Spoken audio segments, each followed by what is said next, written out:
Bismillahirrahmanirrahim.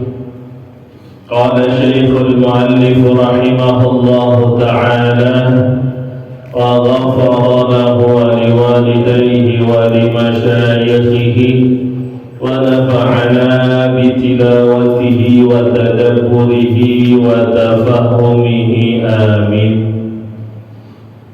Nawaqidul wudu'i arba'atu asya'a. Bermula segala yang membatalkan wudu itu 4 perkara. Al-awwalu al-khariju min ihdas sabilaini minal qubuli wad duburi rihun aw ghairuhu illa al-maniyyah. Yang pertama yaitu keluar daripada salah suatu daripada 2 jalan, yaitu daripada qubul atau dubur, angin atau yang lainnya, melainkan mani. Al-thani zawalul aqli binaumin aw ghairihi illa nauma qa'idin mumakkinin maq'adahu minal ardi. Bermula yang kedua, hilang akal dengan sebab tidur atau yang lainnya, melainkan orang yang tidur, yang duduk, yang menegakkan akan punggungnya daripada bumi. Al-thalithu iltiqa'u basharatay rajulin wa imra'atin kabiraini ajnabiyataini min ghairi ha'ilin. Yang ketiga, bermula yang ketiga, berjumpa 2 kulit laki-laki dan perempuan besar keduanya, orang yang lain keduanya, daripada ketiadaan dinding. Ar-rabi'u massu qubulil adamiyyi aw halqati duburihi bi batnil kaffi aw butunil asabi'i. Bermula yang keempat, menyentuh kubul anak Adam atau bundar atau bulatan duburnya dengan tapak tangan atau perut segala jari.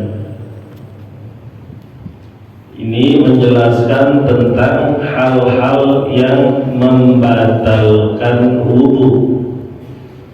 Kalau kemarin kita menjelaskan tentang syarat-syarat wudu, kemudian arkanul wudu sudah, syarat sahnya wudu juga sudah. Dan yang paling penting daripada syarat-syarat wudu itu al-ilmu bi fardhiyatihi, ya, wa an la ya'taqida fardhan min furudihi sunnatan. Itu yang paling penting. Kita tahu hal-hal yang sunnah, hal-hal yang fardu di dalam wudu, dan juga tidak boleh meyakini hal yang fardu itu merupakan sunnah. Makanya ilmu atas rukun-rukun wudu atau pengetahuan dengan rukun wudu itu harus tahu. Jangan asal kita wudu. Nah, selanjutnya kita menjelaskan hal-hal yang membatalkan wudu. Di sini dijelaskan ada 4 perkara. Yang pertama, al-khariju min ihdas sabilaini minal qubuli wad duburi rihun aw ghairuhu illa al-mani. Yang pertama, keluar sesuatu dari salah satu lubang kemaluan berupa angin. Ya, kalau dari dubur itu biasanya keluar angin. Atau yang lainnya. Kalau di antara salah satu dari dua jalan ini ada yang keluar sesuatu, maka itu membatalkan wudu. Kalau misalkan kita buang air kecil, buang air besar, itu udah pasti kita batal wudunya. Nah, sekarang pertanyaannya, kalau yang keluar dari kubul, tahu kubul? Kubul itu lubang kemaluan depan, ya, faraj, kemaluan. Kalau yang keluar dari kubul itu selain daripada air seni, maka apakah dia membatalkan wudu? Misalkan yang keluar kalau laki-laki ini biasanya ada batu, ya, biasanya kan ada tuh yang batu tuh, yang kencingnya prostat, namanya apa tuh? Kencing batu. Misalkan ada keluar batu tapi nggak keluar air seni atau nggak keluar air kencing, itu membatalkan wudu. Atau dari bubur, misalkan kalau anak-anak kecil suka cacingan, selain daripada najasah, selain daripada kotoran, keluar cacing, itu batal nggak wudunya? Batal wudunya. Nah, kecuali yang keluar itu air mani. Tapi kalau orang udah keluar air mani, udah pasti dia itu batal wudunya. Ya. Akan tetapi yang disebutkan illal mani di sini adalah yang keluar daripada kemaluan belakang dan depan itu semuanya najis kecuali air mani nggak najis.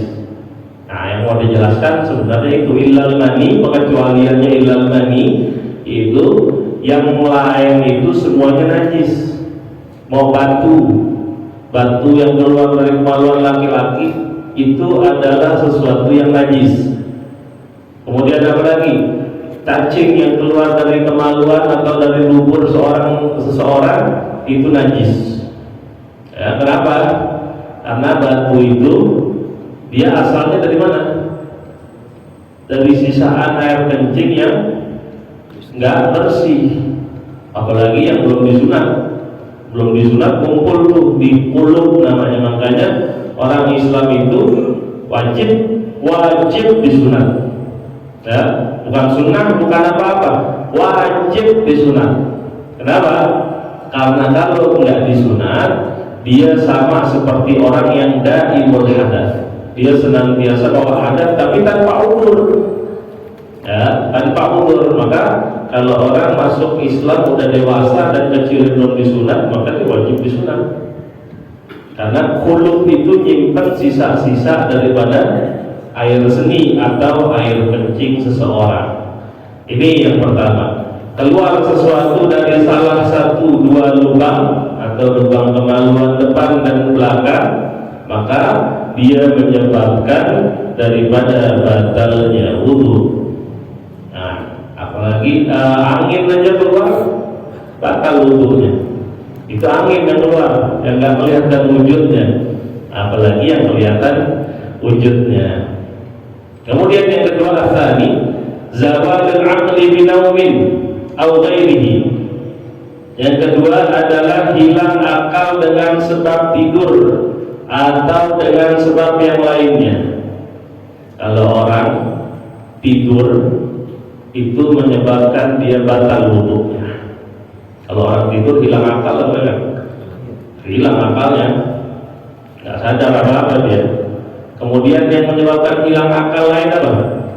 Pingsan, batal wudunya. Seseorang lagi sholat, tahu-tahu kepalanya kelingan, apa disebutnya migrain itu. Orang kalau saking pusingnya sakit itu dia sampai pingsan, itu batalin wudu. Maka kalau dia bangun sadar mau sholat, wudu lagi. Kemudian orang ayam, orang ayam kan nggak sadar diri itu. Nah, itu juga menyebabkan batal wudu. Ya. Illa nauma qa'idin mumakkinin maq'adahu minal ardh, kecuali orang yang tidur duduk yang menegakkan akan punggungnya daripada bumi. Nih, banyakkan laki-laki kalau lagi sholat Jumat pada tidur.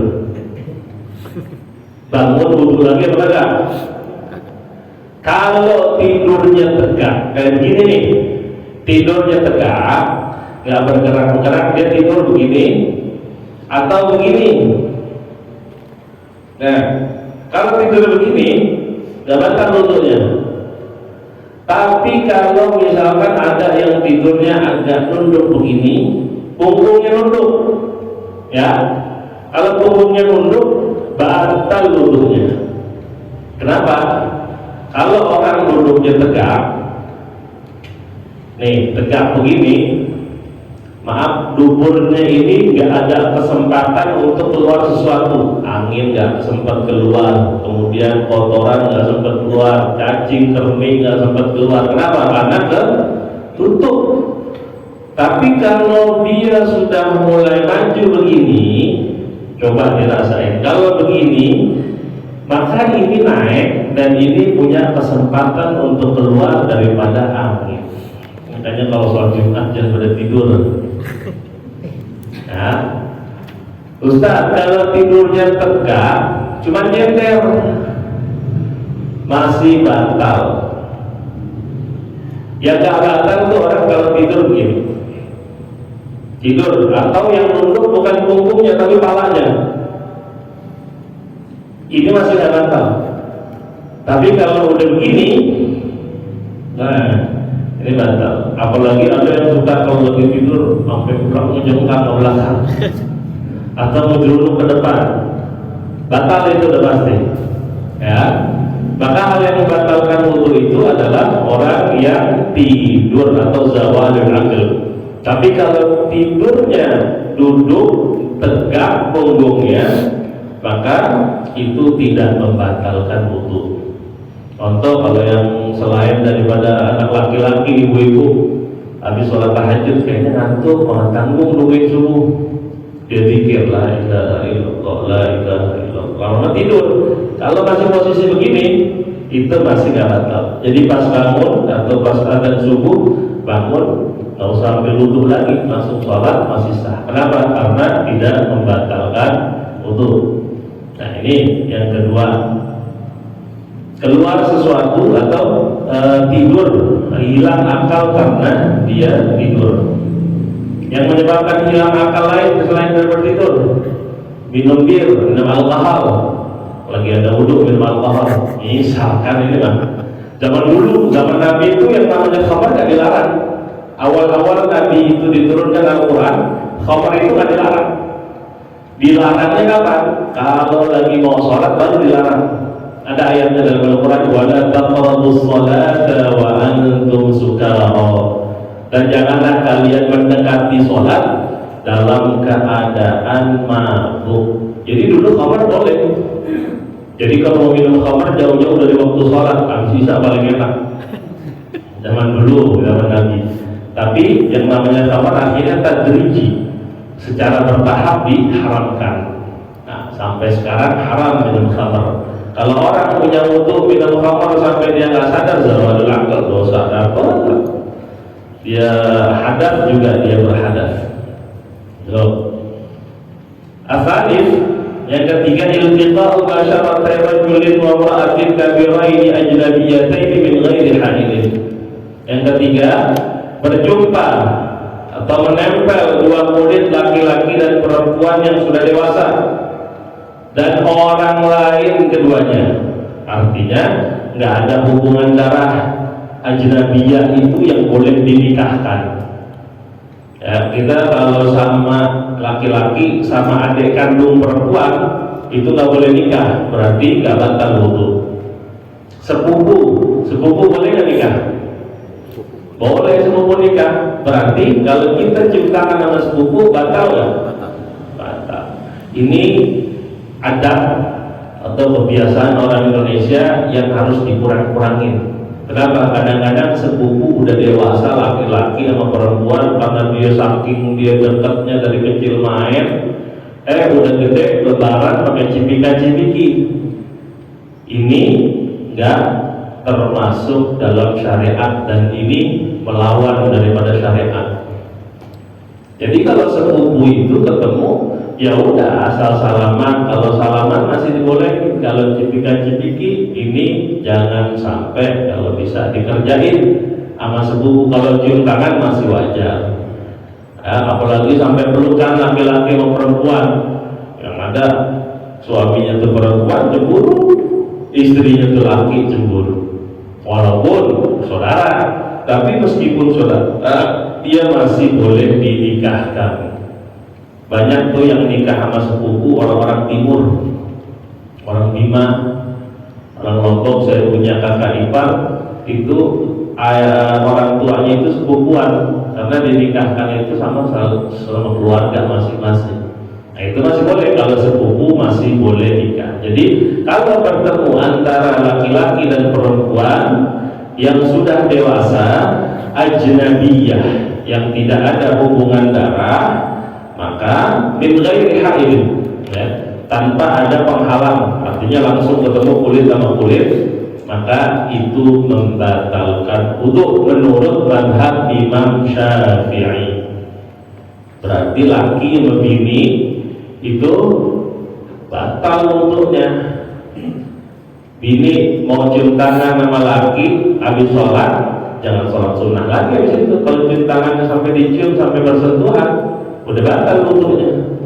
Nah, jadi laki sama istri itu, suami sama istri itu batal wudunya ketika bersentuhan. Kalau dia nggak batal wudu, dia nggak boleh dinikahin justru.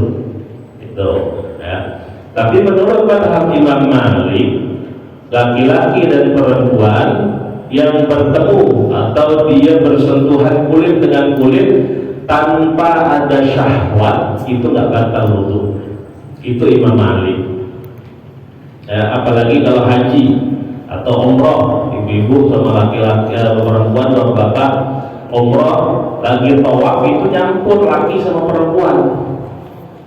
Kalau misalkan kita ini menghindar daripada bersentuhan dengan perempuan, saya kira itu 80% kemungkinannya kecil.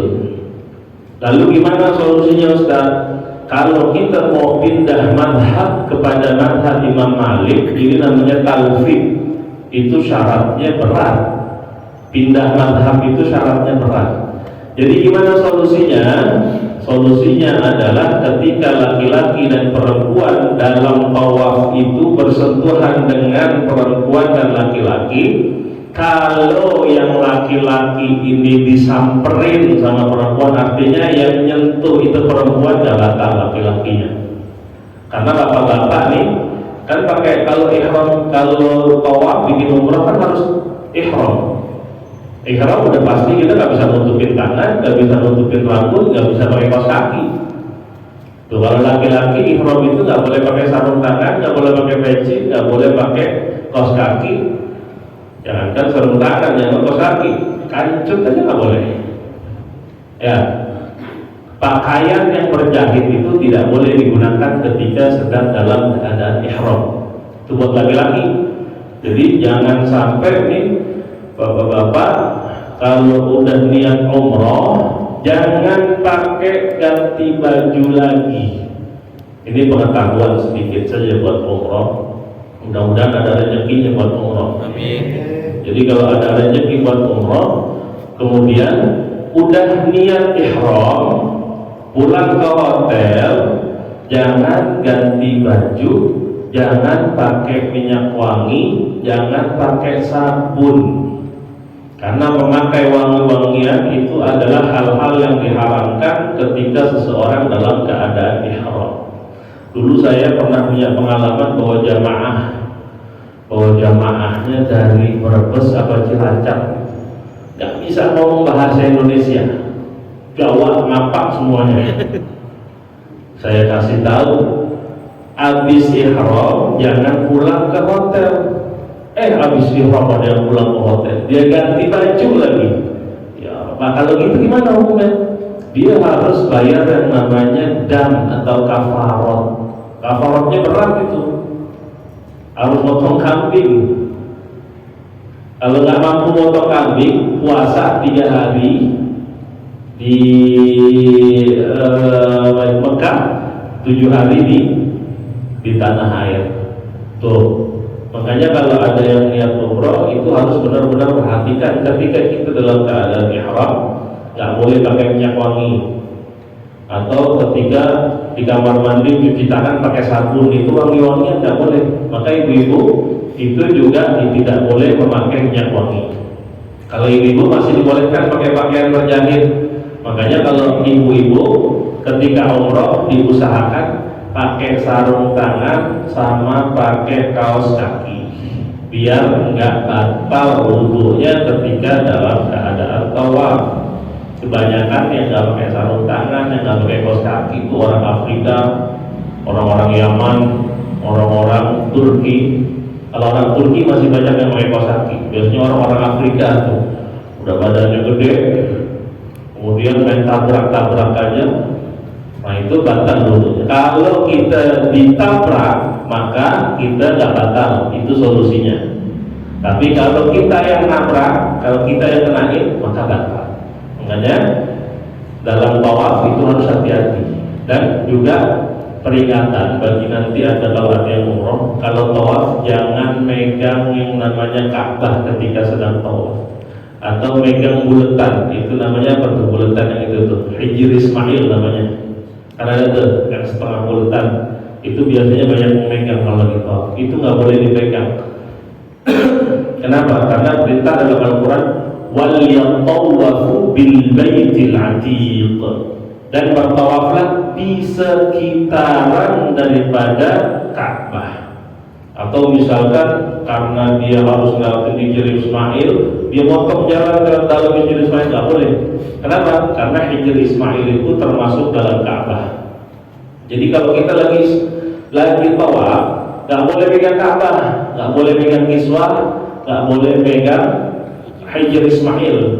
Itu nggak boleh dipegang karena perintahnya itu di sekitaran Masjidil Haram atau sekitar daripada Ka'bah. Kalau kita pegang berarti kita masuk ke dalam Ka'bah, dan ini tidak diperbolehkan. Harus berhati-hati ini. Makanya kalau ada yang mau haji mau umroh itu kalau bisa manasibnya harus benar-benar. Jadi umrohnya nggak sia-sia, hajinya nggak sia-sia. Bayar mahal-mahal akhirnya nggak diterima, umrohnya nggak diterima, haji buat apa?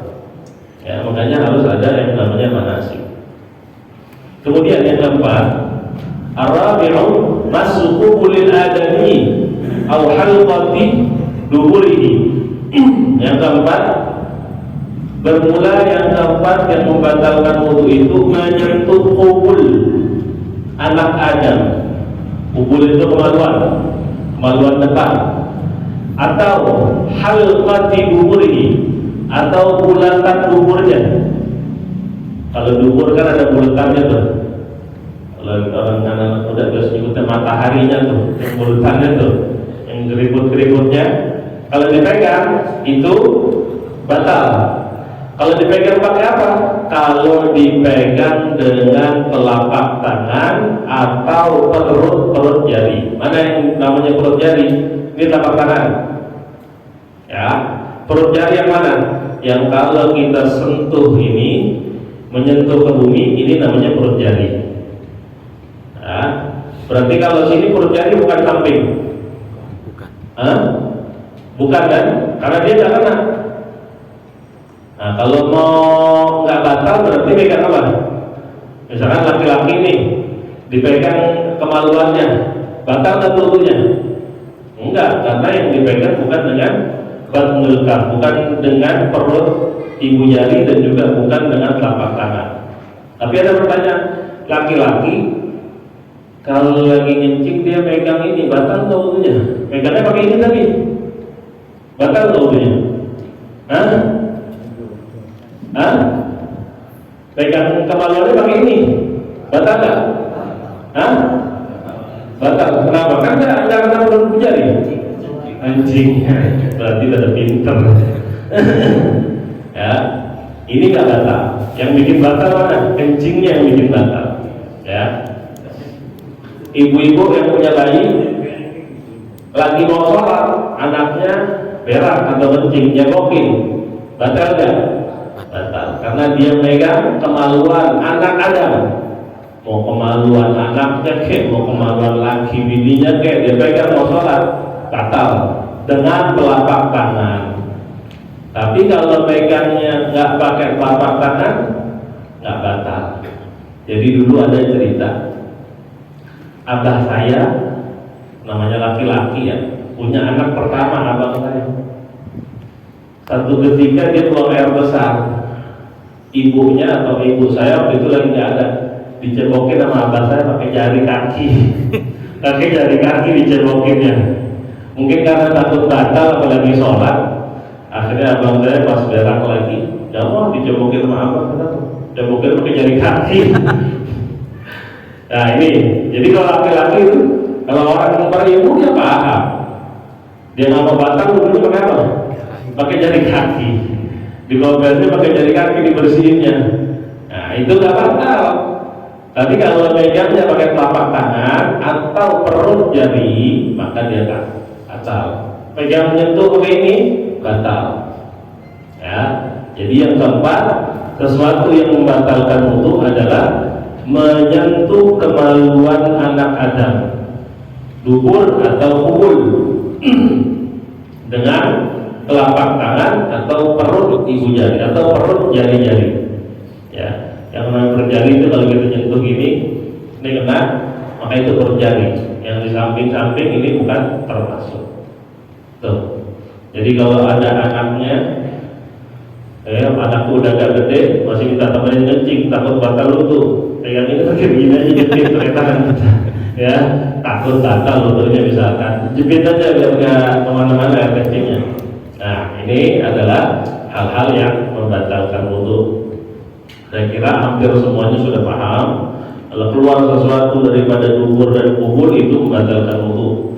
Kemudian orang yang hilang akal, ya, pingsan, tidur, atau ayam, atau dengan sebab lain yang menyebabkan hilang kesadaran, maka dia membatalkan wudu. Kemudian yang ketiga, bersentuhan antara laki-laki dan perempuan yang sudah dewasa dan orang lain tanpa ada penghalang. Kalau laki-laki sama perempuan sama-sama pakai sarung tangan, dia salaman, nggak batal, karena ada penghalangnya. Tapi kalau nggak ada penghalangnya, itu batal. Kita lanjut. Man intaqada wudu'uhu haruma 'alaihi arba'atu asya'a. Bermula, siapa batal oleh wudunya, maka haram atasnya 4 perkara. As-salatu wa tawafu wa massul mushafi wa hamluhu. Pertama, yang diharamkan bagi orang yang batal wudunya adalah salat. Karena kalau udah batal wudu, dia nggak boleh salat. Kemudian yang kedua adalah tawaf.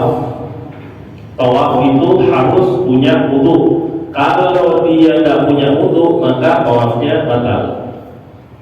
Dan ketiga, menyentuh mushaf, menyentuh Quran itu batal.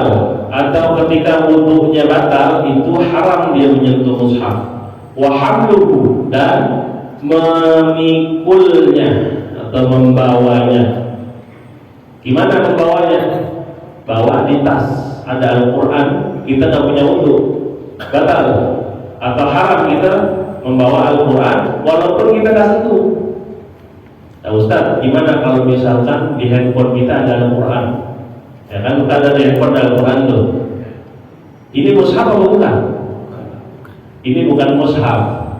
Ini adalah gambaran atau cahaya yang keluar yang bertuliskan Al-Quran. Mushaf itu berwujud, tapi kalau ini tidak berwujud, berarti orang yang dia punya aplikasi Quran nggak punya wudu, nggak boleh bawa handphone. Misalkan, kalau misalkan ini dinamakan mushaf yang ada di handphone, maka orang yang batal wudunya haram dia sholat, haram dia tawaf, dan haram dia menyentuh Quran dan juga memikul Al-Quran atau membawa Al-Quran, bawanya pakai tas atau bawanya pakai plastik atau bawanya pakai koper, itu tidak diperbolehkan bagi orang yang dalam keadaan berhadas kecil atau batal wudhunya. Tapi kalau misalkan kita ngelihat ada Al-Quran berserakan di jalanan, kita nggak punya wudhu, apa yang harus kita lakukan? Ambil dulu Qurannya. Khawatir nanti keinjek-injek, khawatir nanti kelindes motor, kelindes mobil, kelindes sepeda. Ambil Qurannya, selamatin, lalu kita muliakan Al-Quran. Makanya kalau ada masjid yang punya Al-Quran yang udah nggak kepake, Al-Quran yang udah lusuh, udah pada dimakan rayap, jangan dibuang. Diapain? Bakar. Bakar. Kok dibakar Ustaz? Emang harus dibakar. Karena kalau nggak dibakar, tulisannya masih ada, wujudnya masih ada. Ya, jadi kalau ada mushaf di rumah kita, ada Al-Quran yang udah dimakan rayap, nggak kepake, mendingan kita bakar. Kita ambil tong dan kita bakar sampai itu jadi abu dan dia nggak berwujud Al-Quran lagi dan nggak ada tulisan Al-Quran lagi. Jadi begitu caranya kalau kita pengen memusnahkan atau kita ini pengen ngebuang Al-Quran yang sudah tidak terpakai. Ini adalah hal-hal yang diharapkan ketika kita batal wudhu sholat, bawa megang Quran dan bawa Quran. Kalau baca Quran batal nggak usah. Kalau baca bil ghaib nggak pakai baca Al-Quran boleh. Ya, misalkan orang tahlilan kan baca Quran. Qul huwallahu ahad, Allahu shamad, lam yalid wa lam yulad. Nah itu nggak apa-apa. Jadi baca Quran tanpa wudhu boleh. Yang nggak boleh apa? Megang Quran dan membawa Al-Quran dalam keadaan batal wudhu itu diharamkan. Nah, ini adalah hal-hal yang dilarang ketika seseorang batal wudhunya. Wa yahrumu 'alal junubi sittatu asya'a wallahu a'lamu bis-shawab. Baik, sampai sini ada pertanyaan? Ibu, Bapak? Itu yang mengenai masalah jumpah, kalau orang lagi tidur kan, kalau tegak begini, mungkin kita nggak duduk, punggungnya tegak. punggungnya nggak tegak, kalau nggak bantah. Ya. Tapi kalau orang ngorok, Ustaz, sampai ngorok, Enggak ngejengkang sih, enggak nunduk sih, cuma sampai ngorok. Enggak masalah. Selama dia masih dalam keadaan duduk tegak. Ya. Atau dia misalkan nunduknya begini, yang nunduk palanya, tapi ngorok. Itu banyak kejadian. Ya, itu banyak kejadian. Itu enggak masalah. Keluar iler juga Ustaz misalkan dari itu. Ilernya netes. Itu gimana? Enggak batal. Dan ilernya enggak najis. Kenapa? Karena orang yang tidur duduk, ilernya itu bukan iler yang berasal dari perut atau asam lambung, tapi iler yang ada di sekitaran mulut atau ludah yang ngumpul keluar. Nah, kalau iler orang yang lagi tidur berbaring itu najis, ya, najis. Kamu jigong tuh, kalau kita bangun tidur basah, mau jigong, itu najis tuh. Kenapa? Karena iler orang tidur terlentang itu keluarnya dari asam atau dari perut asalnya. Sesuatu yang berasal dari perut itu najis. Muntah itu najis. Ya, muntah itu najis. Kemudian darah yang keluar dari perut itu najis. Kemudian asam yang keluar dari perut yang kuning-kuning tuh, kalau kita muntah uger namanya keluar kuning-kuning tuh. Nah itu najis. Kenapa? Karena berasal dari perut. Tapi kalau orang tidurnya duduk, nunduk, keluar iler, nah itu ilernya nggak masalah, atau bukan iler yang najis karena bukan berasal dari perut atau asam. Ya, jadi masih nggak masalah mau dia ngorok, mau dia ngoroknya kencang apalagi. Selama dia duduknya tegak, itu tidak membatalkan wudhu. Ya, ada lagi? Ya. Fresh care. Fresh care buat apa nih? Mau sholat? Oh, nggak masalah kalau fresh care bukan najis. Kecuali kalau lagi ihram. Oh, kalau lagi ihram, jangan tuh. Kenapa? Karena itu keluar wangi-wangian. Apalagi fresh care kan wangi dia keluarnya. Nah itu kalau bisa kalau lagi ihram jangan dipakai. Apalagi dulu zaman COVID kita suruh pakai hand sanitizer. Nah itu sebenarnya ada larangan juga karena kalau mengeluarkan wangi. Itu yang membatalkan, yang diharamkan ketika seorang sedang ihram. Salah satunya memakai wangi-wangian, entah itu sabun, entah itu minyak wangi, entah itu hal-hal yang lain yang mengeluarkan wangi. Jadi kalau lagi sholat pakai fresh care nggak masalah. Ya, ya. Ada lagi? Kalau keluarga, Ustaz. Umur keluarga dari si. Umur keluarga dari gusi. Kenapa tuh? Pas wudu. Wudunya, maksudnya batal apa enggak?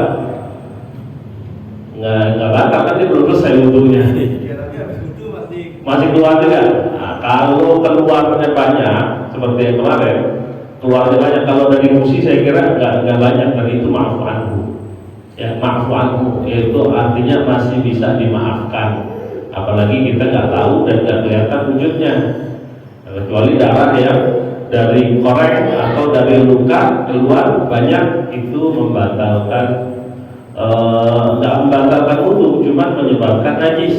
Di sini tidak termasuk daripada keluar darah dan keluar nanah, itu merupakan salah satu di antara hal yang membatalkan wudu. Jadi keluar darah sama keluar nanah itu bukan hal yang membatalkan wudu. Yang membatalkan wudu adalah keluar sesuatu dari salah satu di antara lubang kemaluan. Ya, kalau orang sholat berdarah, bukan wudunya yang batal, tapi sholatnya nggak sah. Kenapa?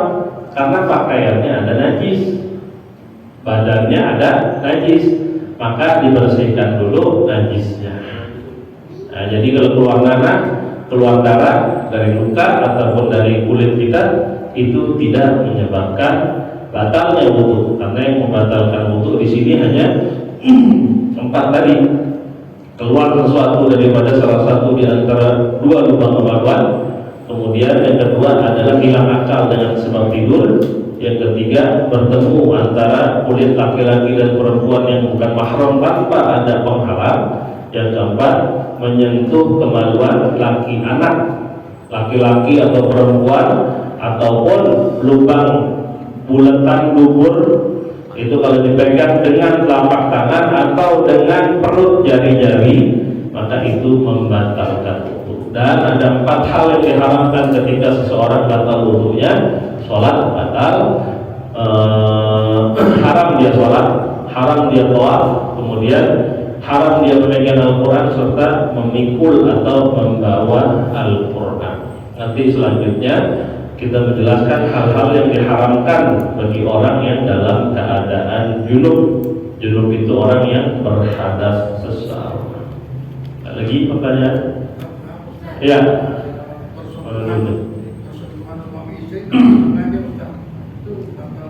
Batal itu tanpa sengaja, tapi sadar nggak? Oh, kalau nggak sadar, kita nggak tahu, kita kena apa enggak ya? Itu masih, kalau nggak sadar ya, kalau nggak tahu itu nggak batal. Tapi kalau kita tahu jelas, yang dimaksud kulit itu termasuk rambut. Rambut itu termasuk. Jadi kalau laki-laki ini dia takut kena kulitnya perempuan, dia takut batal, akhirnya dipegang rambutnya, diusap-usap, batal rambut. Ya, ya kalau nggak tahu, nggak sadar, berpapasan kemudian kena atau bersentuhan kulitnya, maka itu batal. Ya. Jadi kalau nggak sengaja dan nggak tahu, nggak masalah. Ustaz, kita kan sebelum tidur disunahkan untuk wudu.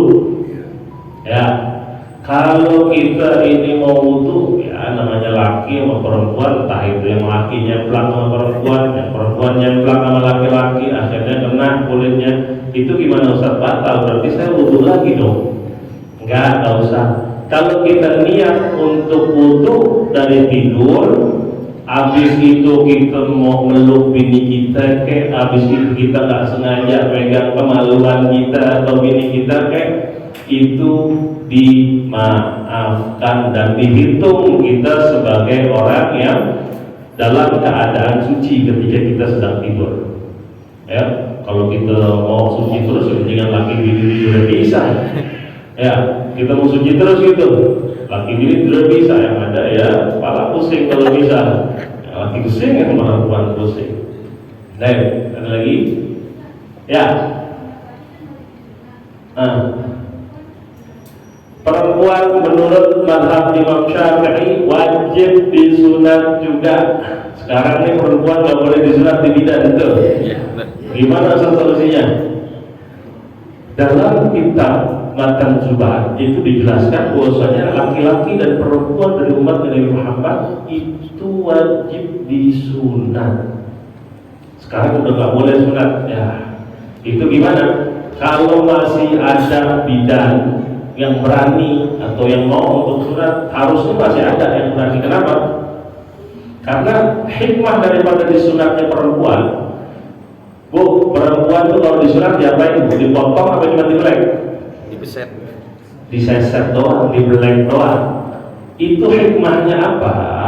Hikmahnya adalah agar seorang perempuan itu nafsunya atau birahinya itu berkurang dengan dia disunat. Tapi kalau tujuannya sekarang nggak boleh disunat, ini saya khawatir ada rencana-rencana jahat akan menjadikan perempuan-perempuan umat Islam ini yang nafsunya tinggi, yang nantinya akan melahirkan anak-anak yang menjadi pergaulan bebas atau seks bebas itu makin banyak. Ini saya khawatirnya kayak begitu, karena di bangsa kita lagi dirusak dari segala macam sisi. Orang KB aja tuh sebenarnya kita lagi disedikitin kalau disuruh KB. Makanya kalau KB jangan mau. Saya aja anak 5, paling gede umur 7 tahun.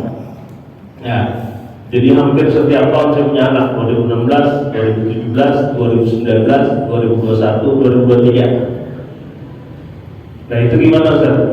Rezekinya Allah, anak kita itu dari Allah, dan Allah yang menjamin anak kita. Jadi yang kalau ada anak-anak muda sekarang takut punya anak banyak karena takut gak bisa ngurusin, berarti dia gak yakin sama Allah. Allah sendiri yang menjamin, wa ma min dabbatin fil ardi illa 'ala Allahi rizquha. Ya. Jadi kalau perempuan ini kalau nggak bisa disunat, kalau bisa dicari bidan yang minimal dia bisa sunat, atau kalau emang bidan itu nggak mau sunat, kita minta ajarin sama dia, kita sunat sendiri. Ini untuk menyelamatkan, karena menurut Imam Syafi'i perempuan dan laki-laki itu wajib disunat karena hikmahnya besar. Ya, hikmahnya besar. Yang nggak boleh itu perempuan yang disunat dipotong ya, bukan diseset atau dibelek, tapi dipotong ada ujungnya atau apa itu namanya, ditoris atau apa itu namanya kalau perempuan. Nah itu seperti kebiasaan orang-orang Afrika itu yang nggak dibolehkan, haram itu kalau dipotong. Tapi kalau cuma dibelek atau diseset itu boleh. Nah, jadi ini harus menjadi perhatian kita sebenarnya. Perempuan yang lahir itu wajib disunat. Ya, kecuali ada penjelasan medis yang menyebabkan hal-hal yang tidak baik ketika seorang perempuan disunat. Buktinya orang-orang tua kita, ya kita semua nih, anak-anak kita yang kecil yang disunat, yang perempuan nggak ada masalah apa-apa, nggak ada penyakit apa-apa. Bahayanya apa? Mudaratnya di mana? Nah ini harus menjadi perhatian sebenarnya. Kita jangan mau dibohongin mulu, capek kita dibohongin mulu. Makanya kenapa orang Islam itu harus jadi pemimpin, orang Islam itu harus menguasai daripada bidang politik, bidang ekonomi, dan bidang-bidang lainnya, agar kita ini tidak mudah dibohongin sama orang-orang Yahudi, orang Nasrani. Karena walan tardu 'ankal yahudu walan nasara hatta tattabi'a millatahum. Orang Yahudi, orang Nasrani itu nggak bakalan ridho sama umat Nabi Muhammad sampai kita ngikutin mereka, ngikutin agama mereka. Kita disuruh masuk orang Nasrani, disuruh jadi orang Yahudi, nggak mau. Akhirnya budaya kita yang dijadikan. Akhirnya apa? Kalau malam tahun baru banyak orang yang pasang petasan. Ini kebiasaan orang Majusi. Kemudian anak-anak kecil kita dijajahin atau ditawarin yang namanya trompet. Ini kebiasaan orang Yahudi, niup trompet. Kemudian apalagi itu? Nepo bakar-bakar sesuatu, pasang petasan, itu kebiasaan orang Majusi. Nah, ini kita, agama kita susah dibawa, tapi budayanya gampang dibawa. Makanya hati-hati, jaga anak-anak keturunan kita, jaga mereka, ajari mereka selalu ajaran-ajaran Islam yang akan menjadikan dia orang-orang yang taat kepada agama Islam. Mudah-mudahan apa yang kita pelajari hari ini jadi manfaat untuk kita semua, dan apa yang kita baca menjadi sebab keberkahan kita dan turun rahmatnya Allah Subhanahu wa taala kepada kita semua. Amin ya rabbal alamin. A'udzubillahi minasyaitonir rajim. Bismillahirrahmanirrahim. Alhamdulillahirabbil alamin. Allahumma shalli wa sallim wa barik ala sayyidina Muhammad wa ala ali sayyidina Muhammad. Allahumma qsim lana min khashyatika ma tahulu bihi bainana wa bain ma'siyatik, wa min ta'atika ma tuballighuna biha jannatak, wa min al-yaqini ma tahawwinu bihi alaina masa'ib ad-dunya. Wa mat'ina Allahumma bi asma'ina wa absarina wa quwwatina ma ahyaytana waj'alhu al-waritha minna waj'al tharana 'ala man zalamana wa ansurna 'ala man 'adana. La taj'al musibatana fi dinina wa la taj'al ad-dunya akbar hammina wa la mablagha 'ilmina wa la tusallid bi dhunubina man la yakhafuka wa la yarhamuna. Rabbana taqabbal minna innaka antas samiul 'alim wa 'alaina innaka antat tawwabur rahim.